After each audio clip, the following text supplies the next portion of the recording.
Keluaran pasal 4. Lalu sahut Musa, "Bagaimana jika mereka tidak percaya kepadaku dan tidak mendengarkan perkataanku, melainkan berkata, 'Tuhan tidak menampakkan diri kepadamu?'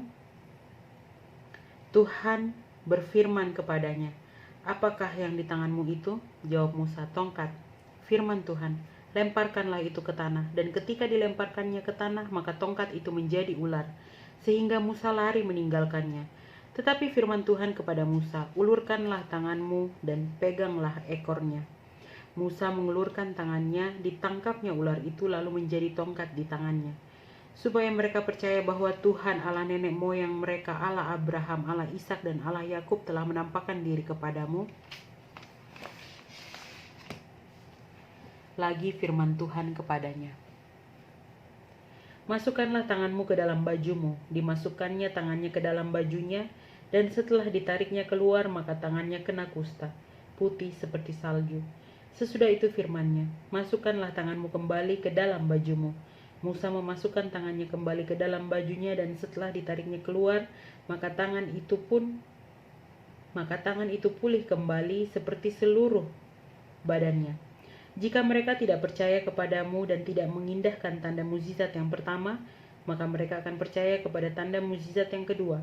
Dan jika mereka tidak juga percaya kepada kedua tanda mukjizat ini dan tidak mendengarkan perkataanmu, maka engkau harus mengambil air dari sungai Nil dan harus kau curahkan di tanah yang kering. Lalu air yang kau ambil itu akan menjadi darah di tanah yang kering itu." Lalu kata Musa kepada Tuhan, "Ah Tuhan, aku ini tidak pandai bicara, dahulu pun tidak, dan sejak engkau berfirman kepada hamba-Mu pun tidak, sebab aku berat mulut dan berat lidah." Tetapi Tuhan berfirman kepadanya, "Siapakah yang membuat lidah manusia? Siapakah yang membuat orang bisu dan tuli? Membuat orang melihat atau buta? Bukankah aku, yakni Tuhan? Oleh sebab itu pergilah, aku akan menyertai lidahmu dan mengajar engkau apa yang harus kau katakan." Tetapi Musa berkata, "Ah Tuhan, utuslah kiranya siapa saja yang patut kau utus." Maka bangkitlah murka Tuhan terhadap Musa dan ia berfirman, "Bukankah di situ Harun orang Lewi itu kakakmu? Aku tahu bahwa ia pandai bicara, lagi pula ia telah berangkat menjumpai engkau. Dan apabila ia melihat engkau, ia akan bersuka cita dalam hatinya. Maka engkau harus berbicara kepadanya dan menaruh perkataan itu ke dalam mulutnya.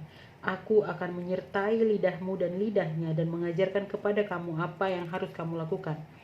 Ia harus berbicara bagimu kepada bangsa itu. Dengan demikian ia akan menjadi penyambung lidahmu dan engkau akan menjadi seperti Allah baginya. Dan bawalah tongkat ini di tanganmu yang harus kau pakai untuk membuat tanda-tanda mukjizat." Musa kembali ke Mesir. Lalu Musa kembali kepada mertuanya Yitro serta berkata kepadanya, "Izinkanlah kiranya aku kembali kepada saudara-saudaraku yang ada di Mesir untuk melihat apakah mereka masih hidup." Yitro berkata kepada Musa, "Pergilah dengan selamat." Adapun Tuhan sudah berfirman kepada Musa di Midian, "Kembalilah ke Mesir, sebab semua orang yang ingin mencabut nyawamu telah mati." Kemudian Musa mengajak istri dan anak-anaknya lelaki, lalu menaikkan mereka ke atas keledai dan ia kembali ke tanah Mesir. Dan tongkat Allah itu dipegangnya di tangannya. Firman Tuhan kepada Musa, "Pada waktu engkau hendak kembali ini ke Mesir, ingatlah, supaya segala mukjizat yang telah kuserahkan ke dalam tanganmu kau perbuat di depan Firaun. Tetapi aku akan mengeraskan hatinya, sehingga ia tidak membiarkan bangsa itu pergi. Maka engkau harus berkata kepada Firaun, 'Beginilah firman Tuhan, Israel ialah anakku, anakku yang sulung. Sebab itu aku berfirman kepadamu, biarkanlah anakku itu pergi, supaya ia beribadah kepadaku. Tetapi jika engkau menolak membiarkannya pergi, maka aku akan membunuh anakmu, anakmu yang sulung.'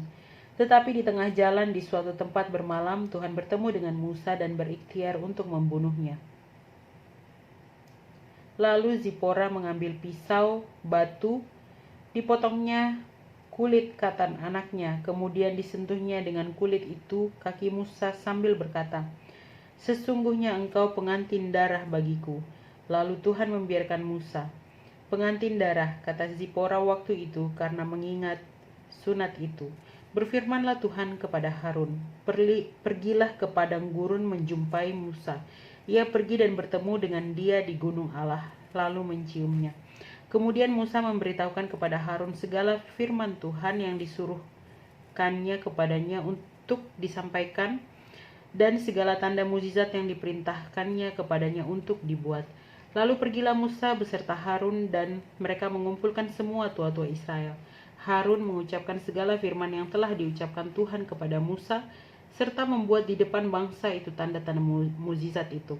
Lalu percayalah bangsa itu, dan ketika mereka mendengar bahwa Tuhan telah mengindahkan orang Israel dan telah melihat kesengsaraan mereka, maka berlututlah mereka dan sujud menyembah.